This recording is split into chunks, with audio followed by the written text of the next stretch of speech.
If you want to create a dramatic, high contrast effect in your image, one of the easiest ways to do that is by using the Solarize tool in Pixlr E.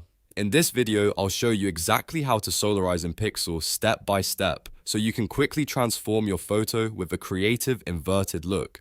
This is a simple effect, but it can completely change the mood of an image, and the best part is that it only takes a few clicks. Before we jump in, if you find this tutorial helpful, go ahead and hit the like button and subscribe for more easy Pixlr tutorials and creative editing tips.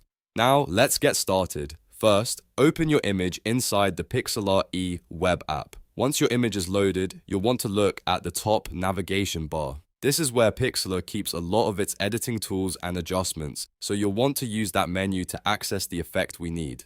Next, click on Adjustment in the top navigation bar. When you open that menu, Pixlr will show you a list of different image adjustments you can apply. These options are useful for changing the look, tone, and style of your photo without needing advanced editing skills. Now, from the drop-down list, select Solarize. As soon as you click it, Pixlr will immediately invert your exposure and apply the Solarize effect to your image. This creates that bold, stylized look that can make your photo stand out, especially if you're going for something artistic, experimental, or eye-catching. After the effect is applied, take a moment to look over the result and see if it matches the style you want. Depending on the image, the Solarize effect can look subtle or very dramatic, so it's always a good idea to preview the final look before saving. If you want, you can continue editing after this and combine it with other Pixlr adjustments to create an even more customized design.